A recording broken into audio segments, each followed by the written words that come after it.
ولا تحسبن الذين قتلوا في سبيل الله أمواتا بل أحياء عند ربهم يرزقون. صلوات اللهم صل على محمد وآل محمد. حضرات گرامی قدر، جیسا کہ آپ کو معلوم ہے کہ یہ مجلس برائے سال ثواب شہید سبط جعفر صاحب کے لیے منعقد کی گئی ہے،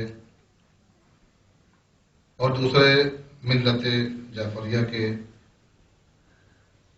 وہ افراد جو پاکستان کے اندر بے جرم و خطا قتل کیے گئے، شہید کیے گئے، ان کے سال کے ثواب کے لیے بھی یہ مجلس منعقد ہے. مجلس سال ثواب کا دو رخ ہوتا ہے. ایک ہوتا ہے تعلق اس کا زندوں سے جو سامنے بیٹھے ہوتے ہیں، اور ایک تعلق ہوتا ہے اس کا جو جانے والا. جانے والے تعلق یہ ہے کہ اس کا ثواب ہم نے جو بھی پڑھا، جو بھی کلام پڑھا، ہم نے قدات پڑھے، ہم نے سلام پڑھا، ہم نے مسجد جو پڑھی گئی، نوحہ جو بھی پڑھا گیا، ان تمام چیزوں کا ثواب اسے ملے گا جس کے لیے یہ مجلس رکھی گئی ہے. اور دوسری چیز ہے کہ اس مجلس کا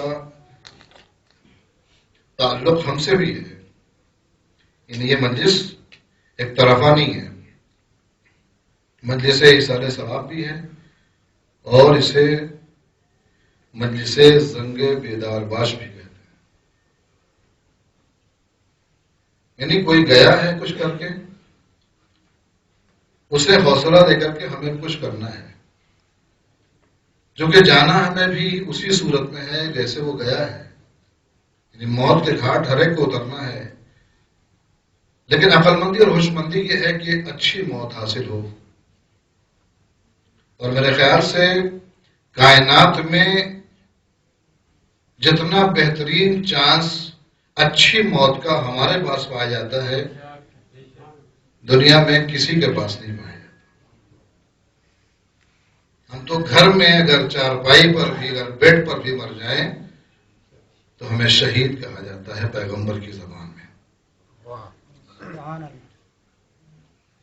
ہم چلتے پھرتے بھی اگر دنیا سے گزر جائیں، ایک شے ہے ہمارے پاس، ایک ممتاز صورتحال ہے ہمارے پاس، ایک امتیاز ہے ہمارے پاس ایسا کہ جو ہمیں شہادت کی منزل میں جا کے کھڑا کر دیتی ہے. اور یوں بھی محافظ کبھی مرتا نہیں ہے، محافظ کبھی مرتا نہیں ہے. مکتب تشیع محافظ شریعت ہے، محافظ شریعت ہے. اور ہمارے ہاں سب سے پہلی چیز تو یہ ہے کہ شخصیت پرستی نہیں ہے. میں یہ اپنے الفاظ میں کہہ رہا ہوں، لیکن یہ فکر ایک شہید کی ہے، ایک رہبر کی ہے، ایک رہنما کی ہے، ایک پیشوا کی ہے، جسے نے اسی سرزمین پاکستان پر کارہائے نمایاں انجام دیے ہیں. آپ ذرا سب کے سب ان سے واقف ہیں، سید عارف حسین حسینی، کہ جن کا یہ پیغام تھا کہ مکتب تشیع محافظ شریعت ہے. یعنی اگر یہ مکتب تشیع نہ ہوتا تو شریعت کا محافظ.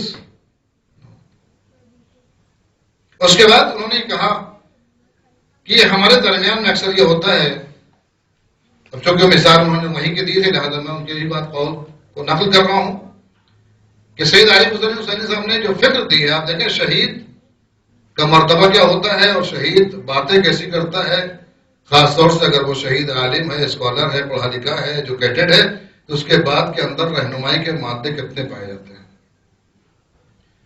کہتے یہ اکثر ہوتا ہے کہ جب ہمارے یہاں تعارف ہوتا ہے تو کہا جاتا ہے کہ یہ پانچنار کا ہے، یہ پنجاب کا ہے، یہ لاہور کا ہے، یہ اسلام آباد کا ہے، یہ اردو زبان ہے، یہ پنجابی زبان ہے، یہ سندھی ہے، یہ فلاں ہے، یہ فلاں ہے، یہ فلاں ہے. کہتے اتنی تفصیل کی ضرورت کیا ہے؟ ایک ہی نام کیوں نہیں رکھ لیا جاتا جس سے ہم پہچانے جائیں؟ سبحان اللہ. یہ جو کہا جاتا ہے یہ پنجابی، یہ سندھی، یہ مراٹھی، یہ فلاں، یہ فلاں، یہ فلاں، یہ فلاں، یہ فلاں، لاہور، یہ اسلام آباد، یہ کراچی والی، اردو زبان والے، مہاجر یا غیر مہاجر، ساری چیزیں کہی جاتی ہیں. کتنا بہتر ہوتا کہ ہم میں سے جب بھی کوئی پوچھتے کہ تم کون ہو تو ہم یہ کہہ دیتے کہ ہم حسینی ہیں. یعنی ہماری ایک ہی شناخت ہونا چاہیے، وہ یہ کہ ہم علی والے ہیں، ہم حسینی ہیں. سبحان اللہ. کیونکہ ہمارا تعلق اسی مکتب سے ہے. اور انہوں نے بہت اچھی بات کہی کہ اکثر وہ کہتے ہیں کہ صاحب ہمارے پاس میڈیا نہیں ہے، ہمارے پاس میڈیا نہیں ہے. تو قائد نے بڑا اچھا جواب دیا تھا. کس نے کہا حضور ہمارے پاس میڈیا نہیں ہے، بہت کمزور ہے، ہماری باتیں آگے پہنچ نہیں پاتی ہیں، ہم کہہ نہیں پاتے ہیں. کہاں خرافات کرنے کے لیے ہمارے پاس میڈیا نہیں ہے. الحمدللہ. میں انہی کی باتیں کوٹ کر رہا ہوں تاکہ آپ سوچیں سمجھیں کہ واقعی جو یہ جانے والے افراد ہیں کون افراد ہیں. میں نے پہلے کہا کہ سید عارف حسین حسینی نے کہا کہ شخصیت پرستی ہمارے یہاں حرام ہے، لیکن کردار کو سراہنا ہمارے لیے بہتر مانا جاتا ہے. یعنی اگر کسی کے پاس کردار پایا جاتا ہے، کسی کے پاس کیریکٹر پایا جاتا ہے، اگر کوئی اس کے کیریکٹر کو پامال کرتا ہے، اگر اس کی کوالٹی کو کوئی دباتا ہے تو یہ انصاف نہیں ہے بلکہ سراسر ظلم ہے. لیکن ہمارا شخصیت پرستی نہیں ہے. تو کہتے ہیں کہ ہمیں حسینی ہونا چاہیے، ہم سب کے سب ایک پرچم تلے ہوں. کوئی جب بھی پوچھے کہ آپ کون ہیں، آپ کہیں ہم حسینی ہیں. تو جب کسی نے کہا کہ ہمارے پاس میڈیا نہیں، کہا کہ الحمدللہ کہ ہمارے پاس خرافات بڑھانے والا میڈیا نہیں ہے. بہت بڑی خوشی کی بات ہے یہ تو. لیکن جہاں تک مسئلہ یہ کہ میڈیا ہے یا نہیں ہے، میڈیا ہے.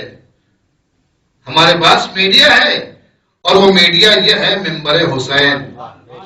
اس سے بہتر اور کوئی میڈیا نہیں ہو سکتا ہے کہ ہمارے مسلک کے جتنے افراد ہیں جنہیں بھی ہم پیغام دینا چاہتے ہیں، جنہیں بھی ہم کچھ سنانا چاہتے ہیں، جنہیں بھی ہم کچھ بتانا چاہتے ہیں، یہ مکتب حسین اور یہ منبر حسین ایک بہترین چینل ہے کہ جس سے ہم اپنی ہر بات کہہ سکتے ہیں. حسینی چینل اور منبر حسینی یہ بہترین جگہ ہے کہ جہاں سے انسان بہترین گفتگو کر سکتا ہے اور اسی کے ذریعے سے ہم اصلاح بھی کر سکتے ہیں، پیغام بھی دے سکتے ہیں، انسان کو بیدار بھی کر سکتے ہیں، سب کچھ کر سکتے ہیں اگر صحیح استعمال اگر اس منبر کا ہو جائے، اگر اس چینل کا صحیح استعمال اگر ہو جائے تو واقعی اس سے بہتر کوئی چینل کائنات کے اندر نہیں پایا جاتا. انہوں نے کہا کہ آج دنیا اگر لرزہ بر اندام ہے تو ہماری ذات سے ہے. اسے دنیا میں کسی سے خطرہ نہیں ہے. اگر اسے خوف ہے تو ہماری ذات سے ہے. کیوں؟ میڈیا تو ان کے پاس ہے، خبر نگار تو ان کے پاس ہے، مخبر ان کے پاس ہے، جاسوس ان کے پاس ہیں. تو پھر ڈرتے ہم سے کیوں ہیں؟ کہ جو ان کا منبر کر جاتا ہے وہ ہمارا کچھ نہیں کر پاتا.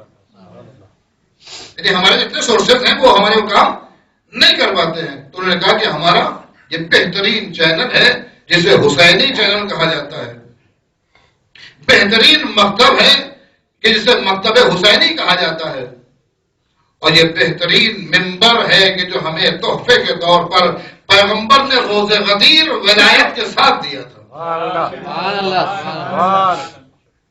انہوں نے کہا کہ یہ کیونکہ شاید وہ غدیر کے موقع ہی کی تقریر کر رہے تھے، تو انہوں نے کہا کہ ہمیں منبر بھی دیا ہے، ولایت کے ساتھ ساتھ منبر بھی دیا ہے تاکہ تم اگر اس ولایت کو پہنچانا چاہو تو تمہارے لیے ذریعہ بھی موجود ہو. ہم اس دیش کے محتاج نہیں ہیں، ہم روڈ پر کرسی لگا کے جشن نہیں کرتے، ہم روڈ کے اوپر فرش بچھا کر کے جلسہ نہیں کرتے.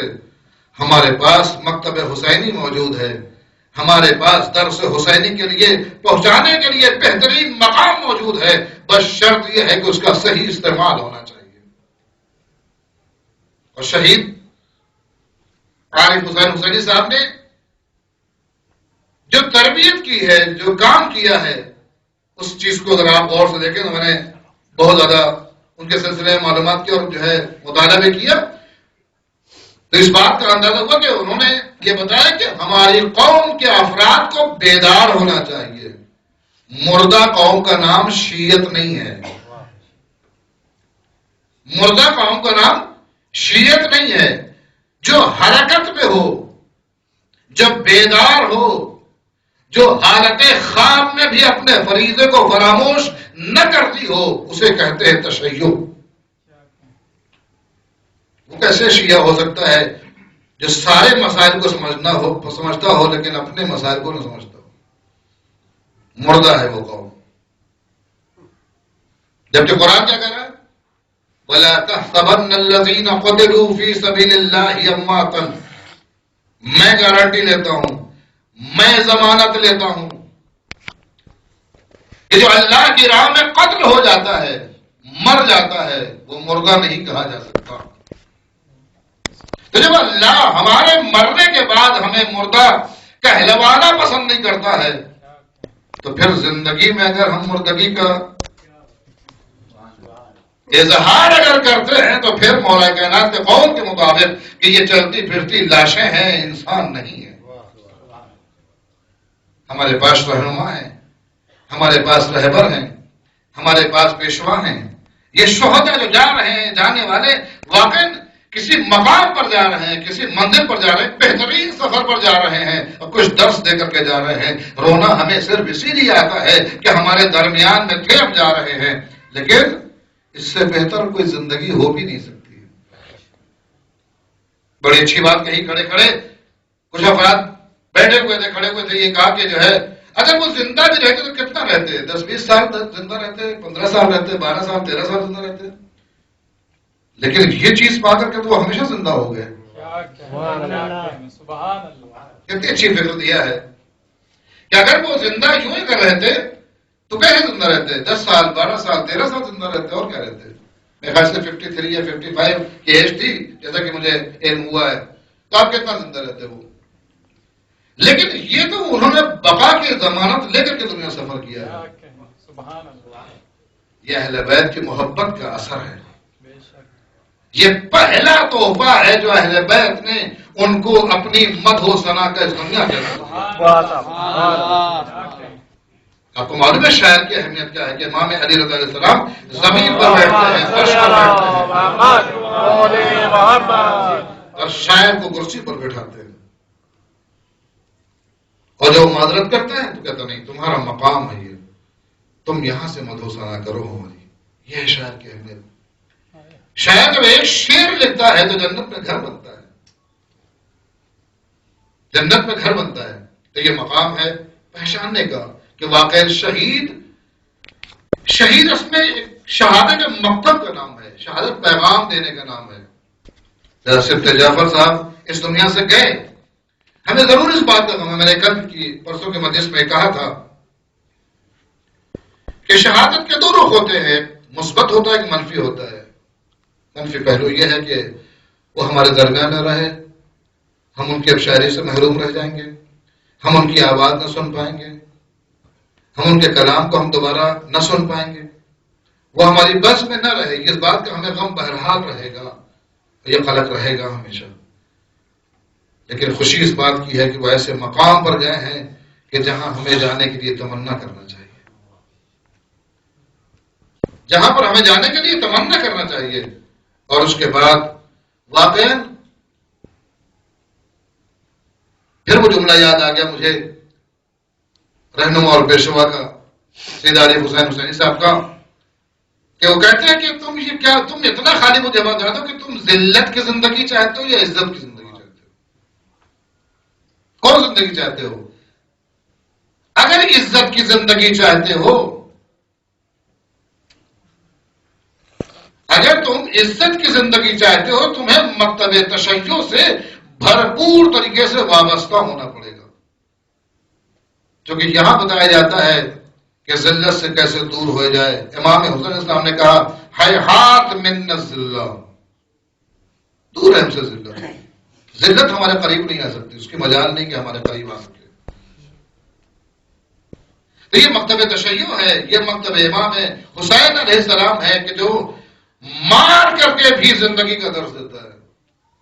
یہ وہ مکتب ہے کہ جو بظاہر انسان کے روح نکال لیتا ہے لیکن ایسی روح ڈال دیتا ہے کہ وہ کبھی مرتا ہی نہیں ہے. محسوس کرنے والی چیز ہے یہ، جاننے والی چیز ہے یہ. یہاں پر آنے والے اب دیکھیں ہر در پہ لوگ جاتے ہیں حیات لینے کے لیے، صاحب کچھ دے دیجئے تاکہ ہمارا بھی کچھ بھلا ہو جائے. در اہل بیت پر لوگ آئے ہیں موت کی بھیک مانگنے کے لیے. در اہل بیت پر لوگ موت کی بھیک مانگنے کے لیے آئے ہیں. دنیا کے ہر طرف پر لوگ جاتے ہیں بات کہتے ہیں صاحب تھوڑے پیسے دے دیجئے، ہمارا گھر بنوا دیجئے، ہماری بیٹی کی شادی کروا دیجئے، ہماری زندگی جو ہے سدھار دیجئے، ہمارا کاروبار چلنے سے، یہ ساری چیزیں ہوتی ہیں. لیکن در اہل بیت پر ہم نے دیکھا لوگ آنے کے بعد موت کی بھیک مانگتے ہیں. کیوں؟ کیونکہ یہاں پر موت کے بعد ایسی حیات ملتی ہے کہ اس میں سب کچھ مل جاتا ہے، اس میں سب کچھ مل جاتا ہے. بقا، ہر شے کی ضمانت. لہذا یہ لمحہ فکریہ ہے ہمارے لیے بھی کہ ہم ان افراد کے لیے دعا کریں. دیکھیں خاموشی کا نام میں نے بتایا کہ تشیع نہیں ہے، اور جذبات کا نام بھی تشیع نہیں ہے. جذبات کا بھی نام تشیع نہیں ہے. ہوش و حواس کے ساتھ اپنے فرائض کو پہچان کر کے اس کو انجام دینے کا نام مکتب تشیع ہے. میں اس جذبات کی بھی قدر نہیں کرتا جو بلا وجہ ہوتے ہیں، اور میں اس سوئے ہوئے انسان کی بھی تعریف نہیں کر سکتا ہوں جو اپنے فریضے کو پہچانتا نہ ہو. ایسا انسان جس قدر بھی ہو سکتا ہے یہ نہ سوچے کہ وہاں ہوا ہے یہاں نہیں ہوا ہے. کل وہاں ہوا تھا، آج یہاں ہو سکتا ہے، آج وہاں ہوا ہے کل یہاں ہو سکتا ہے. غور کرنا چاہیے. اگر ہم کچھ نہیں کر سکتے ہیں کم سے کم ہاتھ اٹھا کے دعا تو کر سکتے ہیں. اتنی بھی توفیق نہیں ہے. اور ہم مکتب تشیع سے تعلق رکھنے والے ہیں. لے جانے والے جو جا رہے ہیں یہ پیغام دے کر کے جا رہے ہیں کہ خاموش بیٹھے رہو گے تو گھر خالی ہو جائے گا تمہارا. اگر آواز بلند نہ کرو گے، احتجاج نہ کرو گے، آواز بلند نہ کرو گے تو یہی گھر تمہارے برباد ہوتے رہیں گے، گھر خالی ہوتا رہے گا. یہ شہادت میں دو پہلو ہیں اس کے. یہ پیغام دے رہے ہیں کہ دیکھو خاموشی کا مقام نہیں ہے. نہ تقیہ کا زمانہ ہے، نہ مصلحت پسندی کا زمانہ ہے، نہ کسی سازش کے شکار ہونے کا زمانہ ہے. لیکن آج کل ہم جو خاموش بیٹھے ہوئے اس کی وجہ یہی ہے یا ہمارے اندر مصلحت پسندی آ گئی ہے، یا ہم کسی سازش کا شکار ہو گئے ہیں، یا ہم خواب غفلت میں پڑے ہوئے ہیں، یا ہم اپنے فرائض کے اوپر عمل کرنا ہی نہیں چاہتے. اس کا مطلب یہ ہے کہ ہم مکتب حسین کے صحیح ماننے والے نہیں ہیں. کیونکہ یہاں تو وہ افراد ایسے ایسے ہیں کہ اس مکتب میں نے بتایا کہ آنے کے بعد لوگ موت کی بھیک مانگتے ہیں، زندگی نہیں مانگتے ہیں، موت کی بھیک مانگتے ہیں. آقا میری خطا معاف ہو سکتی ہے؟ کہاں تیری خطا معاف ہو گئی؟ تو اگر معاف ہو گئی تو مجھے اذن جہاد دے دیجیے. کہا ابھی تو مہمان ہوا ہے، ابھی تو آیا ہے، ابھی تو مہمان ہوا ہے. کہا نہیں مولا، میرے دل کے اندر جینے کی تمنا نہیں رہی، مجھے شہادت چاہیے، مجھے آپ کے قدموں پر قربانی چاہیے. جذبے کو پہچانے آپ، غور کریں آپ.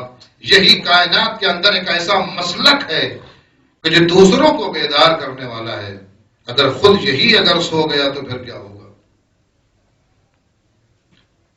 جیسا نظام، جیسا سسٹم، جیسا طریقہ، جیسا میتھڈ ہمارے پاس ہے قوم کو جلانے کے لیے یا قوم کو جو ہے زندہ کرنے کے لیے، شاید کائنات کے اندر کسی کے پاس نہ ہو. اتنا کامل اصول، اتنا کامل طریقہ، اتنا کامل قانون کسی کے پاس نہیں ہے. لیکن افسوس یہ ہے کہ ہم اسے استعمال نہیں کرتے ہیں. ہر چیز کا مس یوز کرتے ہیں، یا مس یوز کرتے ہیں یا صحیح استعمال نہیں کرتے ہیں، یا اس کو استعمال ہی نہیں کرتے ہیں، استعمال میں لاتے ہی نہیں ہیں. لہذا ان ہستیوں کے بارے میں جو گزر رہی ہیں ان کے بارے میں کبھی غور کریں. ایک جوان اگر کسی گھر کے اندر ہے، وہی کما کے لاتا ہے، وہی گھر کا ذمہ دار ہے، اگر اسے گولی مار دی جائے گھر کے افراد کیسے زندگی گزاریں گے؟ کیا ہمارا فریضہ نہیں ہے سوچنا؟ میں نے اس سے پہلے کہ مجلس کے اندر یہ کہا تھا تو شاید کسی کو برا بھی لگا ہوگا، لیکن برا ماننے کی بات نہیں ہے کہ اب زمانہ اتنا غافل ہو گئے ہیں ہم. میں آپ کو نہیں کہتا، میں اپنے آپ کو کہتا ہوں کہ جیسے پہلے مردوں کے لیے تلقین پڑھی جاتی تھی، اب زندوں کو بھی تلقین پڑھنا چاہیے. اب ضرورت اس بات کی نہیں سمجھ میں آتا. فلاں آدمی مر گئے، اچھا مر گئے. فلاں آدمی شہید، اچھا ٹھیک ہے مر گئے. دو آدمی مر گئے، ایسا پوچھنے سے لگتا ہے کوئی کھیل کا کوئی کھلاڑی آؤٹ ہوا.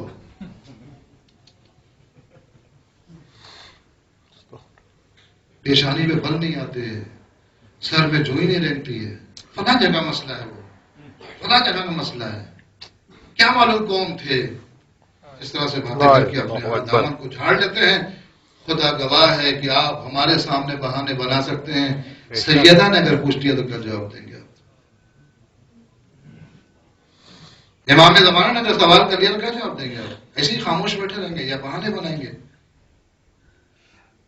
جتنا بھی ہو سکے، جو بھی ہو سکے، دھرم قدم سخن، جس طریقے سے ہو سکے آپ دفاع کریں اور بولیں. اس بات کی ضرورت ہے. میں نے وہ زمانہ قریب آئے گا کہ ایک ایک آدمی کو پکڑ کے کہا جائے گا اسما افہم فلاں شہید ہو رہا ہے، تمہیں کچھ کرنا چاہیے. وہ زمانہ دور نہیں ہے. ہماری غفلتیں حد سے زیادہ بڑھ رہی ہیں. ہر انسان اتنا زیادہ بے حس ہو گیا ہے، اتنا بے حس ہو گیا ہے کہ کبھی کبھی سمجھ بھی نہیں آتا ہے کہ آدمی کس ڈگر پہ جا رہا ہے یا ہم کس روش پر جا رہے ہیں، کس طریقے پر جا رہے ہیں. حالانکہ جس مکتب کے ہم ماننے والے ہیں وہاں پر سوائے بیداری کے، سوائے ولولے کے، سوائے آگے پڑھنے کے اور کچھ دکھائی نہیں دیتا ہے وہاں پر. لیکن ہمارے یہاں وہ جذبہ نہیں پایا جاتا ہے، تو پھر یہ ایک شاید ہماری ذات کو، خود اپنی ذات کو دھوکہ دینا ہوا کہ ہم بیدار مکتب کو ماننے والے ہیں لیکن خوش ہو رہے ہیں. لہٰذا ہمیں غور کرنا چاہیے. یہ جو واقعات ہو رہے ہیں، جو حادثات دنیا کے اندر ہو رہے ہیں، کہیں پر بھی ہو رہے ہوں، محبان اہل بیت ہیں، وہ اولاد زہرا میں سے ہیں، وہ جناب فاطمہ زہرا کے ماننے والے ہیں، محب اہل بیت ہے. وہ ہمارا رشتہ ہے ان سے، ہمارا روحانی رشتہ ہے، قلبی رشتہ ہے. میں نے بتایا کہ ایک گھر کی اگر ایک آدمی کی اگر سوئی غائب ہو جاتی ہے تو کتنا پریشان ہوتا ہے جب تک کہ وہ مل نہیں جاتی ہے. ہمارے بڑے بڑے ذخیرے دنیا سے گزر جا رہے ہیں لیکن ہمیں احساس نہیں ہو رہا ہے کہ ہمیں کیا کرنا چاہیے اور کس روش پر ہمیں چلنا چاہیے. موقع پر میں یہ اللہ کی بارگاہ میں دعا کروں گا، بار الہ بحق محمد وآل محمد ہمیں بھی وہ توفیق عنایت فرما کہ ہم دوسرے کے درد کو محسوس کر سکیں. ہم دعا کرتے ہیں، بہت ہوشیار مسلمان ہیں ہم. دعا بھی کرتے کیا کرتے؟ اللہم اغن کل فقیر، اے میرے معبود تو تمام فقیروں کو غنی بنا دے. خود ایک روپیہ نہیں دیں گے، اللہ کو ایڈوائز کرتے ہیں. اللہم اغن کل فقیر، اللہم اشف کل جاع. اے میرے معبود تو بھوکا کھانا کھلا دے، 2 روٹی خود نہیں کھلا سکتے. اللہ تو کھلا ہی رہا ہے، تم بھی تو کچھ کرو. اللہ فقیروں کو پال رہا ہے، اللہ غنی کو بھی پال رہا ہے، اللہ بھوکے کو کھانا کھلاتا ہے. تمہیں ایڈوائز دینے کی ضرورت نہیں ہے. اگر دعا کر رہے ہو غیرت آنا چاہیے، شرم آنا چاہیے کہ اللہ سے اتنی امید رکھتے ہو کہ پوری کائنات کو کھلائے، تم اپنے ایک پڑوسی کو 2 روٹی نہیں کھلا پاتے. دعا کرتے ہیں اے میرے معبود جتنے بھوکے ہیں ان کو کھانا کھلا دے، جتنے پیاسے ہیں انہیں پانی پلا دے، جتنے برہنہ ہیں انہیں کپڑا. خود بھی تو کچھ کرو، کہ سارے کام اللہ ہی سے کرواؤ گے تم. یہ دعا جو پڑھی جاتی ہے آدمی کو کبھی کبھی سوچنا چاہیے کہ ہم بھی کچھ کر رہے ہیں نہیں کر رہے ہیں. ایسا نہیں کہ اللہ نہیں کر رہا ہے اور ہم احتجاج کر رہے ہیں میرے معبود فقیروں خیال رکھ، تو خیال نہیں رکھ رہا ہے آج کل. اے میرے معبود بھوکو کھانا کھلا تو تجھے شاید جو ہے یاد نہیں ہے فلاں فلاں بھوکے ہیں. ہم احتجاج کر رہے ہیں، نعوذ باللہ استغفر اللہ رب العالمین. لیکن ان دعا کو پڑھنے کے بعد کبھی انسان کو غور کرنا چاہیے کہ ہم نے کتنے غریب کو کھانا کھلایا، ہم نے کتنے کا پیٹ بھرا، ہم نے کتنے کی امداد کی، ہم نے کون سے پیسے پیاسے کو پانی پلایا. میں نے اس سے پہلے خطبہ جمعہ کے اندر شاید اس بات پر توجہ دلائی تھی کہ امام محمد باقر علیہ السلام نے اللہم صلی علی محمد وآل محمد اپنے مجمع میں اپنے چاہنے والوں کے درمیان میں کہا کہ تم نے مجھے اذیت پہنچائی ہے، تم نے تکلیف پہنچائی ہے، مجھے دکھ پہنچایا ہے تم نے. ایک مرد خراسانی کھڑا ہو جاتا ہے، کہتا ہے کہ مولا میں اور آپ کو دکھ پہنچاؤں، ایسا ہو نہیں سکتا. شاید یہ بھی ہمارا بھی خیال ہو جیسے ہی. نہیں، تم نے دکھ پہنچایا ہے، تکلیف پہنچائی ہے. بہت اصرار کیا تو امام نے کہا کہ تم اونٹ پر سوار جا رہے تھے، حج کرنے کے لیے جا رہے تھے، اللہ کے گھر کی طرف جا رہے تھے. ایک بوڑھا آدمی تھک گیا تھا، اس نے تم سے التماس کی، تم سے گزارش کی کہ مجھے بٹھا لو اور کچھ دور لے جا کے چھوڑ دینا تاکہ میری تھکاوٹ دور ہو جائے، تاکہ میں پیدل چلنے کا حوصلہ پیدا کر لوں. تم نے اسے کیا کیا؟ نظر انداز کیا. لہذا میں تم سے بات نہیں کروں گا، میں تم سے ناراض ہوں اور تم نے میرے دل کو دکھایا ہے، تم نے چونکہ میرا چاہنے والا تھا. یہ ہے امام. یعنی امام کی نگاہ اپنے چاہنے والوں کے اوپر کتنی ہوتی ہے اور کتنا خیال کرتے ہیں کہ دل شکنی نہ ہو. جناب غر جب آئے ہیں خیمہ حسینی کے پاس اور کہا کہ آقا کیا میری خطا معاف ہو سکتی ہے؟ کہا تیری خطا معاف ہو گئی. اتنے میں کیا امام حسین صاحب نے دیکھا کہ چھوٹے چھوٹے بچوں کے رونے کی آواز آ رہی ہے، التش التش التش، ہائے پیاس ہائے پیاس ہائے پیاس. امام حسین علیہ السلام خیمے کے اندر جاتے ہیں، روایت کے جملے ہیں، خیمے کے اندر جاتے ہیں، جانے کے بعد کہتے ہیں سکینہ یہ بچے تمہاری بات بہت مانتے ہیں نا؟ کہاں آقا؟ ہاں بابا میری بات بہت مانتے ہیں. کہا ان سے کہہ دو کہ التش کی صدائیں ابھی بلند نہ کرے، بعد میں بلند کرے، کیونکہ میرا ایک مہمان آیا ہوا ہے، اگر وہ سنے گا تو اس کا دل ٹوٹے گا، اسے برداشت نہ ہوگا. لہذا ان سے کہہ دو صدائیں التش یا نہ بلند کرے، یا اگر بلند کرنا ہے تو آہستہ بلند کرے. اللہ اکبر. اور یہ عالم یہ ہے، مہمان نوازی کا عالم یہ ہے کہ جناب زینب کبریٰ کہتی ہے اور تم جب پہلی مرتبہ مہمان ہوئے تھے تو ہم نے تمہیں پانی پلایا تھا، لیکن آج جب تم آئے ہو تو ہمارے پاس پانی موجود نہیں ہے، ہمارے پاس پانی موجود نہیں ہے. لیکن حر ہے جو کہہ رہا ہے، بار بار کہہ رہا ہے آقا ہمیں اس نے جہاد دے دیجئے، آقا ہمیں اس نے جہاد دے دیجئے. اور اس سے پہلے حر نے اپنے بیٹے کو بھیجا ہے، جو بیٹا آیا نا ساتھ میں اسے بھیجا ہے. اور جب بیٹا چلنے لگا ہے اور جانے کے بعد اس نے جہاد کیا ہے، گھمسان کی لڑائی کی ہے. لڑائی کرنے کے بعد ایک مرتبہ آواز دیا، اپنے بابا کو بلایا، بابا میری مدد کے لیے آئیے. قبل اس کے کہ حر پہنچتے حسین اس کے قریب پہنچ کر کے اس کے سر کو اپنے زانو پر رکھے ہوئے، اس کے سر کو اپنے زانو پر رکھے ہوئے ہیں. ایک مرتبہ حر جب قریب جانا چاہتے ہیں تو مطلب حسین قریب کہتے ہیں یہ حر جوان کا لاشا ہے، یہاں پر بوڑھے باپ نہیں آیا کرتے، یہاں پر بوڑھے باپ نہیں آیا کرتے. میں کہوں گا آقا آج آپ نے حر کو روک دیا، آج آپ نے حر کو منع کر دیا کہ جوان کے لاشے پر بوڑھے باپ نہیں آیا کرتے. لیکن اے آقا وہ منظر کیسا ہوگا کہ آپ کی آستین چڑھی ہوگی تو گھٹنیوں بیٹھ کر کے اکبر کے سینے سے برچی کا پھل نکالے.